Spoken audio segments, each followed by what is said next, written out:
Hey everyone, this is Meghna and welcome to the Nanoplastia Q&A video of my channel। तो आप लोगों के बहुत सारे क्वेश्चंस आ रहे थे मेरे सारे नैनोप्लास्टिया के वीडियो में, और जो मैंने पहला Q&A वीडियो बनाया था नैनोप्लास्टिया के ऊपर, उसमें भी आप लोगों के काफी सारे और क्वेश्चंस आए, जिस वजह से मैंने सोचा कि यार ये वाला वीडियो बनाना बहुत जरूरी है कि मैं बीच बीच में Q&A करती रहूं ऐसे सारे हेयर ट्रीटमेंट्स के ऊपर, ताकि मैं एक ही वीडियो में आप सबके क्वेश्चन के जवाब दे सकूंगी। अभी काफी टाइम हो गया है मुझे नैनोप्लास्टिया कराए हुए, and I think I have lost count कि अभी कितने महीने हो गए हैं। मतलब इफ इट्स 2023 नाउ, तो सितंबर 2022 में मैंने नैनोप्लास्टिया कराया था, तो इट्स ऑलरेडी दिसंबर। काफी हद तक नैनोप्लास्टिया वियर ऑफ होने भी लगा है, नीचे के बालों में काफी सारा जो है वियर ऑफ हो गया, और ऊपर से भी मेरे नए बालों की काफी ग्रोथ हो गई है। अब एक एक करके वो सारे क्वेश्चंस लेते हैं जो कि नैनोप्लास्टिया से रिलेटेड मुझे आए हैं। सबसे पहले तो हाँ, ये क्वेश्चन भी बहुत आया है कि which brand of nanoplastia is this, मतलब मैंने वीडियो में जो ब्रांड दिखाई है वो कौन सी है, क्योंकि एक्चुअली में काफी सारी ब्रांड्स अवेलेबल है नैनोप्लास्टिया ट्रीटमेंट की मार्केट में। हर सैलून में सेम ब्रांड आपको अप्लाई किया जाए नैनोप्लास्टिया ट्रीटमेंट के नाम से, ऐसा जरूरी नहीं है। तो यार मेरे बालों में जब नैनोप्लास्टिया किया गया ना, आप मेरी वीडियो में भी जाके देख सकते हो, जो मेरी पूरी ट्रीटमेंट वाली वीडियो मैंने बनाई है, तो बेसिकली जिस ब्रांड का क्रीम यूज किया गया मेरे बालों में नैनोप्लास्टिया के पूरे प्रोसेस के दौरान, वो है फ्लोरैक्टिव प्रोफेशनल्स W2 Plex।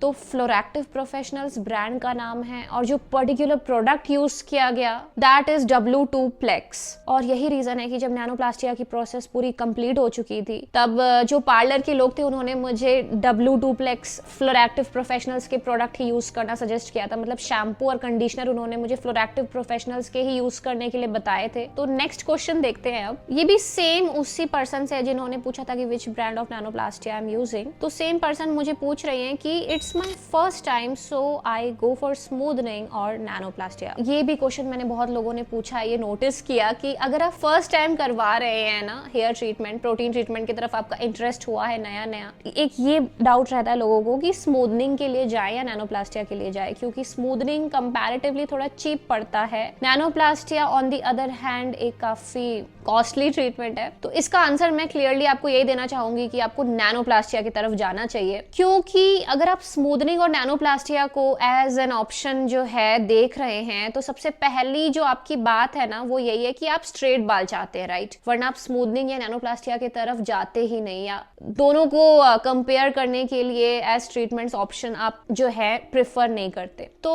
नैनोप्लास्टिया के बाद भी आपको जो है स्ट्रेट बाल ही मिलते हैं, जो कि स्मूदनिंग के बाद मिलते हैं। फर्क जो होता है ना, वो कहाँ पे होता है कि नैनोप्लास्टिया जो है परमानेंट हेयर ट्रीटमेंट नहीं होती, आपके जो पुराने बाल हैं वो वापस आ जाएंगे, लेकिन स्मूदनिंग जो है एक परमानेंट हेयर स्ट्रेटनिंग ट्रीटमेंट होती है। तो स्मूदनिंग में आपके बाल जो है पूरे स्ट्रेट हो जाते हैं। अब यहाँ पे मैं नैनोप्लास्टिया को क्यों सपोर्ट करती हूँ, क्योंकि मुझे नहीं चाहिए कि मेरे जो बाल है परमानेंटली एक शेप में आ जाए, क्योंकि मैंने पास्ट में कराया हुआ है स्मूदनिंग, और जो मेरे नीचे के बाल हैं वो अभी भी परमानेंट स्ट्रेट हैं, और मैं आज तक पछताती हूँ कि ये वापस नॉर्मल क्यों नहीं हो सकते। तो परमानेंटली आप मत कराइए, बहुत बुरा लगेगा, और मेंटेन करना भी बहुत मुश्किल हो जाता है परमानेंट हेयर ट्रीटमेंट्स को, क्योंकि बहुत केमिकल का यूज करके वो आपके बालों को एक परमानेंट शेप दे देते हैं। Without heavy chemicals usage it's not possible कि आपके बालों को एक पूरा परमानेंट स्ट्रेटनिंग वाला लुक दे दिया जाए, right?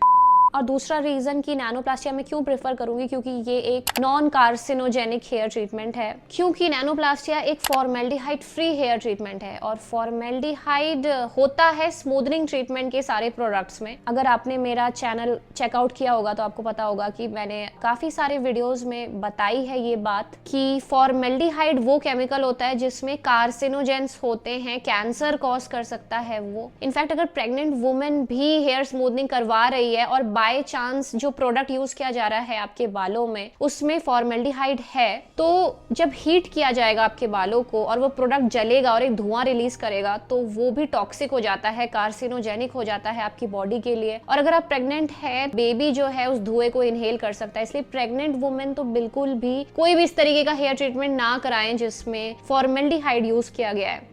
So moving on to the next question, अभी आपके हेयर्स कैसे हैं? कॉज मैं भी सोच रही हूँ नैनोप्लास्टिया करवाने का, और इसी के साथ हम एक नेक्स्ट क्वेश्चन भी साथ साथ लेंगे, विच इज नैनोप्लास्टिया से हेयर चिपके हुए लगते हैं या बाउंसी टाइप लगते हैं? Please reply. ओके तो ये भी मैं आपको बताना चाहूंगी, जो पहला क्वेश्चन है कि अभी मेरे बाल कैसे हैं, तो अभी आप देख सकते हो कि अभी मेरे बाल थोड़े बाउंसी ज्यादा लग रहे हैं। हाँ, जब मैंने नैनोप्लास्टिक कराया हुआ था तब बाल थोड़े ज्यादा चिपके हुए लगते थे। एक चीज है कि हाँ, हेयर स्ट्रेट कर देते हैं नैनोप्लास्टिक आपका, और पूरे परमानेंट ऐसे एकदम पोकर स्ट्रेट नहीं करते, थोड़े बहुत स्ट्रेट कर देते हैं 80% के अराउंड, या कई बार 95% के अराउंड तक आपके बालों को स्ट्रेट कर देता है नैनोप्लास्टिया। लेकिन फिर भी ना इनिशियली आपके बाल चिपके हुए लगते हैं काफी, क्योंकि कुछ भी हो, अगर आपने बालों को पूरा स्ट्रेट किया है तो वो चिपक तो जाएंगे ही, तो एक चिपकू लुक रहता है स्टार्टिंग में। तो अभी वो जो चिपकू लुक है जो मेरे फोरहेड में पहले आता था नैनोप्लास्टिया, जब मैंने नया नया कराया था, तो वो चिपकू लुक नहीं आता, क्योंकि अभी नेचुरल बाल जो है मेरे वो आ गए हैं। तो उसको कभी मैं ड्रायर से सेट कर लेती हूँ या हेयर स्ट्रेटनर यूज कर लेती हूँ, तो अभी चिपकू नहीं लगते। एक और जो क्वेश्चन मैं लेना चाहूंगी, इस चीज से मैं बहुत ज्यादा रिलेट करूंगी और इसका मैं इसीलिए अच्छे से आंसर करना चाहती हूँ, which is I got it done today but they didn't wash it the same day. तो नेक्स्ट डे उन्होंने बुलाया दीक्षा जी को हेयर वॉश करवाने के लिए। तो वो पूछ रही हैं कि can I wash my hair in my home instead of going to salon, मतलब सैलून नहीं जाना उनको, क्या वो घर पे वॉश कर सकती हैं? तो हाँ दीक्षा जी, आप घर पे बिल्कुल वॉश कर सकती है। इनफैक्ट पता है, इस चीज के लिए मुझे भी रहता है कि मुझे भी बुलाया था नेक्स्ट डे पार्लर में कि आप हेयर वॉश करवाने के लिए आ जाओ, और इंक्लूडेड है चार्जेस, मतलब जितने आपने पैसे दिए हैं उसी में हेयर वॉश इंक्लूडेड है, आपको नेक्स्ट डे आके और पैसे नहीं पे करने। लेकिन मुझे इतना मैं थक गई थी और इतना मैं आलसी फील कर रही थी ना ऑलरेडी, क्योंकि बहुत लंबा और बहुत ही टाइम टेकिंग प्रोसेस होता है नैनोप्लास्टिया का। तो ऑलरेडी मैं एक दिन जाके 6 घंटा 5 घंटा अपना दे चुकी हूँ पार्लर में, तो नेक्स्ट डे वापस से शैम्पू कराने जाने का मेरा मन नहीं कर रहा था।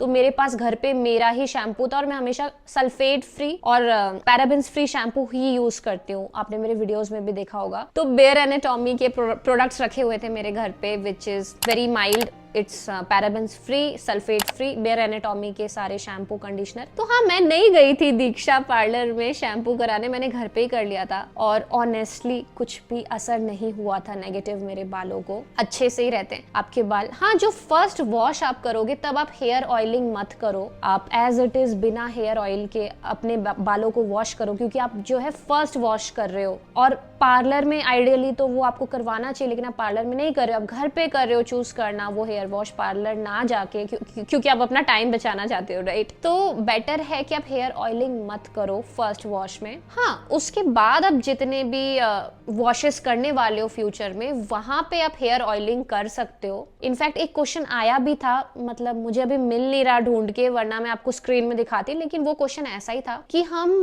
नैनोप्लास्टिया कराने के कितने टाइम बाद हेयर ऑयलिंग स्टार्ट कर सकते हैं करना हेयर वॉश के पहले। तो उसका भी आंसर यही है कि यार पहले वॉश को छोड़ दें, अगर हम जो इमीडिएटली आप नैनोप्लास्टिया करवाने के बाद जो हेयर वॉश करते हो तो उसे छोड़ दें हम। तो जितने भी हेयर वॉश आप फ्यूचर में करने वाले हो, आप सब में हेयर ऑयलिंग कर सकते हो। इनफैक्ट करोगे तो अच्छा ही होगा, कुछ भी नुकसान नहीं होगा, मैंने खुद भी किया है।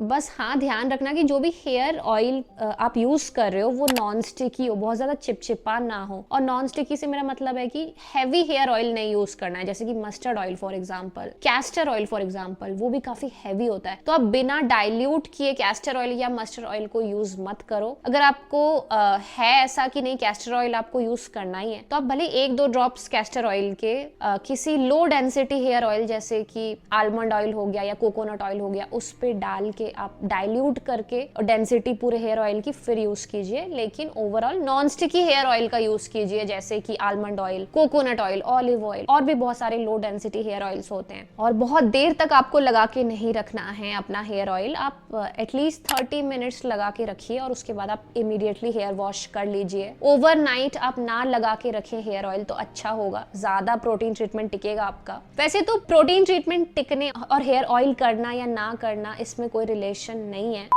ऐसा नहीं होता कि hair protein treatment wear off हो जाते हैं आपके हेयर ऑयल करने की वजह से। लेकिन हाँ, अगर आप हैवी हेयर ऑयल यूज करें और उसको अच्छे से ना धोएं तो उस केस में हो सकता है कि वेव्स आ जाए आपके बालों में, वरना नहीं आते हैं। नेक्स्ट क्वेश्चन पे आते हैं। अब ये वाला डाउट भी बहुत लोगों को रहता है, विच इज मतलब वो पूछ रही हैं कि नैनोप्लास्टिया करवाने के बाद हेयर जो वॉल्यूम है वो इंक्रीज हो जाता है कि नहीं। तो इसका जवाब है कि नहीं। अगर आप ये एक्सपेक्ट करके नैनोप्लास्टिया करवा रहे हैं कि आपका हेयर वॉल्यूम जो है वो इंक्रीज हो जाएगा, तो ऐसा कुछ नहीं होने वाला। कोई भी हेयर प्रोटीन ट्रीटमेंट उल्टा रिड्यूस ही करेगा आपका हेयर वॉल्यूम जो है, इंक्रीज नहीं करेगा। अगर आप हेयर वॉल्यूम को इंक्रीज करवाना चाहते हैं तो आप हेयर स्पा करवाइए। बहुत अच्छे अच्छे हेयर स्पाज अवेलेबल है मार्केट में, और वो एक्चुअली में हेयर वॉल्यूम को ना इंक्रीज कर देते हैं, टेम्पररी लुक तो दे देते हैं हेयर वॉल्यूम इंक्रीज करने का। क्योंकि क्या होता है ना, कोई भी हेयर प्रोटीन ट्रीटमेंट आप करवाते हो तो सारे लोग एक ही तरीके से हेयर प्रोटीन ट्रीटमेंट करते हैं कि कोई तो भी प्रोडक्ट लगाते हैं आपके बालों में और फिर एक्सेसिव हेयर हीट का यूज करके आपके बालों को एक पर्टिकुलर शेप दिया जाता है। तो ऑब्वियस सी बात है कि आपके बालों का जो ओवरऑल वॉल्यूम है वो चिपक जाता है, वो कम हो जाता है, रिड्यूस हो जाता है, तो इंक्रीज तो नहीं ही हो सकता। फिर जो एक और कमेंट आया है वो मैं आपको बताना चाहती हूँ, ये लिटरली काफी ट्रिकी सिचुएशन है। ये कह रही है कि 3 days ago मैंने नैनोप्लास्टिया ट्रीटमेंट किया और आज फ्लोरेक्टिव प्रोफेशनल्स का W1 शैम्पू और कंडीशनर यूज किया, लेकिन बालों की स्ट्रेटनिंग में फर्क पड़ गया, मेरे हेयर में वापस वेव्स आ गए। अब मुझे क्या करना चाहिए, प्लीज रिप्लाई। मैं बहुत परेशान हूँ, पार्लर वाले भैया ने मुझसे 5,000 रुपए ले लिए और मुझे 5,000 रुपीज देके भी फायदा तो नहीं हुआ। मतलब बेसिकली आई थिंक वो शैम्पू से परेशान है इस पूरे सिचुएशन में कि नैनोप्लास्टिया एक तो वो इस उम्मीद में गई करवाने के लिए कि उनके बाल जो है बिल्कुल स्ट्रेट हो जाएंगे, और साथ में पार्लर वालों ने उन्हें W1 प्रोफेशनल्स का जो या W1 जो शैम्पू है वो भी दे दिया, उन्होंने खरीद लिया वो शैम्पू। और शैम्पू आई थिंक 5,000 रुपए शैम्पू के लगे कि नैनोप्लास्टिया ट्रीटमेंट के लगे, वो उन्होंने क्लियरली मेंशन नहीं किया है कमेंट में, but I will consider the whole situation कि वो गई और नैनोप्लास्टिया का उन्होंने दिया अमाउंट और साथ में उन्होंने W1 प्रोफेशनल का शैम्पू और कंडीशनर भी परचेज किया। तो ओवरऑल आई थिंक 5,000 नहीं 10,000 के अराउंड तो उनका खर्चा करवा ही दिया पार्लर वालों ने। और दूसरी चीज वो बोल रही है कि जब उन्होंने W1 प्रोफेशनल शैम्पू यूज किया, मतलब पहला जब वॉश किया उन्होंने, तब उनके बाल जो है वेवी हो गए, right? Oh my God, that's a bad situation, that's a bad situation. लेकिन जो मैं देख पा रही हूँ इस पूरे क्वेश्चन में या इस पूरे सिनेरियो में वो ये कि पहला वॉश जैसे ही उन्होंने किया वैसे ही उनके बाल जो है वो वेवी हो गए, और क्योंकि उन्होंने W1 प्रोफेशनल के शैम्पू और कंडीशनर खरीदे थे तो ऑब्वियसली उसी से उन्होंने शैम्पू किया होगा। लेकिन बात यहाँ पे शैम्पू के ब्रांड की नहीं है, मैं पहले भी अपने बहुत वीडियोस में ये बात बोल चुकी हूँ कि शैम्पू और कंडीशनर कोई भी हो उससे फर्क नहीं पड़ता, बस आप ये देखिए कि उसमें सल्फेट और पैराबेन्स है कि नहीं, और वो बहुत ज्यादा हैवी तो नहीं है, माइल्ड होना चाहिए, लो ऑन केमिकल्स होना चाहिए। So whether it's W1 professionals और वेदर इट्स बेयर एनाटॉमी और वेदर इट्स एनोमेली और एनी अदर ब्रांड, तो सारे शैम्पूज वर्क करेंगे। शैम्पू की यहाँ पे बातें नहीं हो रही है, शैम्पू का कोई फॉल्ट नहीं है, आप कोई भी शैम्पू यूज कर लो, महंगा वाला यूज कर लो या सस्ता वाला यूज कर लो, ठीक है, वो एक ही तरीके से काम करेगा। नहीं, बात यहाँ पे ये हो रही है, वो कह रही है कि पहले वॉश के बाद उनके बाल जो है वेवी हो गए, तो इसका साफ साफ ये मतलब है कि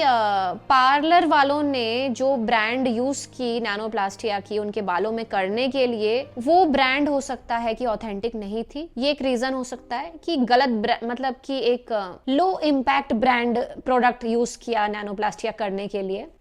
जैसे मेरे केस में फ्लोरेक्टिव प्रोफेशनल के प्रोडक्ट्स यूज किए थे पार्लर वालों ने मेरे बालों में, राइट? तो हो सकता है कि फ्लोरेक्टिव प्रोफेशनल्स जो है ना वो नैनोप्लास्टिया का इफेक्ट ज्यादा अच्छे से आता हो बालों में। लेकिन ये बंदी जब पार्लर गई तब पार्लर वालों ने हो सकता है फ्लोरेक्टिव प्रोफेशनल्स के प्रोडक्ट ना यूज करके कोई और प्रोडक्ट यूज किया जो कि उतना स्ट्रॉन्ग नहीं था और उनके बाल पहले ही वॉश में नैनोप्लास्टिया जो है बिल्कुल वियर ऑफ हो गया। या तो ये एक रीजन हो सकता है, और दूसरा रीजन ये हो सकता है कि वो सैलून ही खराब था, कि वहां पे जो लोग जिनको ट्रेनिंग दी गई थी नैनोप्लास्टिया करने की वो ट्रेनिंग अच्छे से नहीं दी गई थी, तो उन्होंने फ्लोरेक्टिव प्रोफेशनल के प्रोडक्ट भले यूज किए लेकिन वो हीट वीट करना या बालों को अच्छे से खींचना, वो जो पूरा मेहनत होता है वो ढंग से वो नहीं कर पाए, कि लेस ट्रेनिंग के वजह से, जिस वजह से नैनोप्लास्टिया अच्छे से बैठा नहीं आपके बालों में। तो ये दो रीजंस मुझे बेसिकली दिखाई दे रहे हैं इस पूरे सिचुएशन में, एंड आई एम श्योर कि जितने भी लोगों के कमेंट आ रहे हैं जो कि ये कह रहे हैं कि उनके बालों से वियर ऑफ हो जा रहा है नैनोप्लास्टिया पहले 1-2 वॉश के बाद, तो आई थिंक आप सब में ये दो कारण आप ढूंढिए, इन दोनों में से कोई एक कारण जरूर होगा। एक बात जो मैं कहना चाहती थी अपनी उस ऑडियंस से जो कि नैनोप्लास्टिया कराने में इंटरेस्टेड है या नैनोप्लास्टिया वाला वीडियो देख के आई है मुझ तक, कि एक जो चीज वर्क की है ना मेरे साथ पूरे मेरे नैनोप्लास्टिया पोस्ट केयर वाले पूरे जर्नी में, तो वो जो एक आप कह सकते हो मेन टिप मैं बोलूंगी, मैं आपको देना चाहूंगी, तो वो एक टिप है यूजिंग हेयर ऑयल गाइज। मतलब मैं ये ज्यादा से ज्यादा कमेंट में भी रिप्लाई करने की कोशिश करती हूँ ये सेम बात लिख के कि हेयर ऑयलिंग करना मत छोड़ो, चाहे आपको पार्लर वाला कोई बोल रहा हो। जब भी मैं हेयर ऑयल किए हुए बिना हेयर वॉश करती हूँ मेरे बाल बहुत ही ड्राई हो जाते हैं, अजीब से जो छुपे हुए स्प्लिट एंड्स है वो भी बिल्कुल उभर उभर के दिखने लगते हैं और ओवरऑल एक बहुत ड्राई लुक आता है बालों में। और जो बालों के वेव्स है ना पुराने वो भी वापस आ जाते हैं। कई बार तो मैंने ये भी नोटिस किया है कि बिना हेयर ऑयल किए अगर मैं शैम्पू कर दूं तो जो स्ट्रेट लुक आता है ना बालों का नैनोप्लास्टिया या इवन हेयर स्मूदनिंग के बाद वो भी थोड़ा ऐसे ऐसे हो जाता है, वेव्स आ जाते हैं बालों में। तो हेयर प्रोटीन ट्रीटमेंट का जो रियल इफेक्ट है बालों को स्ट्रेट लुक देना वो भी कई बार वायलेट हो जाता है अगर मैं हेयर ऑयल किए हुए बिना शैम्पू कर लूं तो। लेकिन वही अगर मैं हेयर ऑयल करके फिर शैम्पू करती हूँ ना तो बालों में एक तो बहुत ही एक मॉइस्चरस एक लुक आता है कि बालों में वो ड्राइनेस नहीं दिखती, बाल फ्रिजी नहीं लगते, बहुत ही लस्ट्रस लगते हैं और बाउंसी लगते हैं। और दूसरी चीज होती है कि शेप जो है वो स्ट्रेट दिखता है बालों का, वो जो अननेसेसरी वेव्स आ गए होते थे ना वो रिवर्ट हो जाते हैं, वो वापस से स्ट्रेट लुक देने लगते हैं आपके बाल। और वही चीज मैं नैनोप्लास्टिया के बाद भी मैंने इसलिए कंटिन्यू की कि कभी भी मैं हेयर ऑयल जो करना है ना वो स्किप नहीं करती।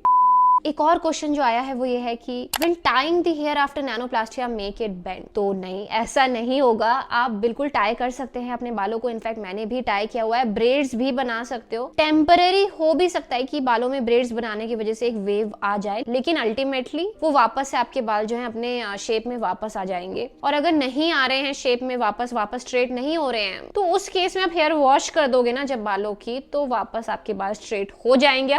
एक और जो क्वेश्चन है जिसको लेके बहुत लोगों के क्वेश्चन आए हैं वो है हेयर कलरिंग से रिलेटेड, और वो ये है wrong, what do you mean, grey roots grow out? क्या मतलब पहले करवा लूं colour? Doesn't make any sense aunty. I know कि एक थोड़ा नेगेटिव कमेंट मैंने ले लिया है डिस्प्ले में, लेकिन एक्चुअली इस कमेंट के थ्रू मैं आपको काफी क्वेश्चंस के आंसर करना चाहती थी। और पहले भी मैंने देखा कि हेयर कलरिंग से रिलेटेड लोगों ने कमेंट किया है तो मुझे वो कमेंट्स ढूंढ के तो नहीं मिले, लेकिन ये वाले कमेंट से मैं उन सारे क्वेश्चंस की और पर्सपेक्टिव के आंसर दे सकती हूँ। सो बेसिकली क्या हुआ था कि ये जो Q&A वीडियो था ना पुराना वाला, मतलब जो पहला Q&A वीडियो था नैनोप्लास्टिया के ऊपर मेरा, उसमें ये कमेंट आया है। उसमें मैंने बोल दिया था कि आप पहले हेयर कलर करवाइए, अगर आपके बाल ग्रे हैं तो आप पहले हेयर कलर करवा लीजिए, उसके बाद नैनोप्लास्टिया करवाइए, क्योंकि मुझे डाउट है, ऐसा मैंने कहा था कि मुझे उस टाइम पे डाउट था, ये सच था कि अगर आप नैनोप्लास्टिया करवाने के बाद हेयर कलर करवाओगे तो हो सकता है नैनोप्लास्टिया की ट्रीटमेंट जो है वेयर ऑफ हो जाए। क्योंकि मुझे उस टाइम पे ऐसा लग रहा था कि हेयर जो कलर्स होते हैं ना उसमें केमिकल होता है, और वो केमिकल अगर आपके बालों में लगेगा नैनोप्लास्टिया के बाद तो हो सकता है कि नैनोप्लास्टिया का जो प्रोटीन लगा हुआ है आपके बालों के लेयर के ऊपर उसको वो वेयर ऑफ कर दे जल्दी। उसमें भी मैंने ये कहा था वीडियो में कि आई एम नॉट श्योर कि ऐसा होगा ही, लेकिन हाँ मैं काफी हद तक श्योर थी कि नैनोप्लास्टिया अगर आपने करवाया तो उसके ऊपर अगर आप हेयर कलर करोगे तो आपके बालों में चांसेस है कि नैनोप्लास्टिया जो है वो वेयर ऑफ हो जाएगा। तो ये बात काफ़ी लोगों को अच्छी नहीं लगी और इसलिए मैंने भी फिर उसके बाद काफ़ी लोगों से ये सलाह मशवरा किया। मैंने कुछ सैलून में मेरे एक दो दोस्त हैं, मैं उनको भी जानती हूँ जिन्होंने एक्चुअली इन चीज़ों पे काफ़ी एक्सपीरियंस है उनको, और थोड़ा सा रिसर्च भी किया और उसके बाद मुझे ये पता चला कि you can colour your hair. अगर आपने नैनोप्लास्टिया या कोई भी हेयर प्रोटीन ट्रीटमेंट कराया भी हुआ है और उसके बाद अगर आपके बालों का कलर जो है वापस व्हाइट हो जाता है, ज़्यादातर क्योंकि रूट्स में व्हाइट होना पहले स्टार्ट होते हैं ना बाल, तो you can colour your hair, but make sure कि आपका जो हेयर कलर है वो अमोनिया फ्री हो, या जितने कम से कम केमिकल्स हैं हो सकते हैं उस हेयर कलर में वो कम से कम केमिकल्स हो। तो ये आंसर मैं अपना अपडेट करना चाहूंगी कि तब मैंने कहा था कि आप बिल्कुल ही हेयर कलर मत कराओ, लेकिन उसके बाद मैंने सोचा, मेरे भी दिमाग में आया कि यार अगर आपने नैनोप्लास्टिया करवाया है ठीक है, और मतलब ऑब्वियसली आपने सफेद बालों के ऊपर नहीं करवाया, मतलब ज्यादा चांसेस यही है कि आपके बाल व्हाइट नहीं रहे होंगे जब आपने नैनोप्लास्टिया करवाया था। तो जो कलर्ड बाल है उसके ऊपर नैनोप्लास्टिया की लेयर चढ़ गई और आपके बाल बड़े हो गए, राइट। तो ये चांसेस कम ही है कि उन्हीं सेम बालों पे आप वापस कलर करना चाहो। ज्यादातर केसेस में तो रूट्स में लोग जो है टचअप देना चाहते हैं ना, ग्रे हेयर को वापस से ब्लैक या रिस्पेक्टिव कलर करना चाहते हैं। तो रूट्स के केस में तो नैनोप्लास्टिया केमिकल तो वैसे भी उन बालों में है जो बढ़ गए हैं, है ना। जो अभी रूट्स से बाल आ रहे हैं उसमें तो वैसे भी नैनोप्लास्टिया केमिकल जो चिपका हुआ है नहीं, तो उस पे तो आप हेयर कलर कर ही सकते हो, अमोनिया वाला भी कर सकते हो देखा जाए तो। लेकिन क्योंकि जब आप उस हेयर कलर को वॉश करोगे तो हो सकता है वो अमोनिया बाकी नैनोप्लास्टिया के बालों में टच करके नैनोप्लास्टिया को वेयर ऑफ कर दे। तो उस केस में मैंने एक ओवरऑल कंक्लूजन निकाला कि हाँ नहीं, आप कर सकते हो बालों में हेयर कलर, बस अमोनिया नहीं होना चाहिए बालों में, लो केमिकल वाला हेयर कलर होना चाहिए, तो आप कर सकते हो। तो यही मेरी अभी भी राय रहेगी। So that was it for this video guys. I hope कि मैं आपके क्वेश्चंस को आंसर कर पाई होंगी ज्यादा से ज्यादा। अगर कोई डाउट आ रहा होगा आपके दिमाग में नैनोप्लास्टिया को लेके, ये एंड नहीं है मेरे क्वेश्चन आंसर Q&A वीडियोस का, तो don't worry, keep on commenting. अगर आपको कोई भी डाउट आ रहा है, आपने हेयर प्रोटीन ट्रीटमेंट करवाया है उससे रिलेटेड, तो मिलते हैं ऐसी किसी एक और वीडियो में। Till then take care of yourself, bye bye.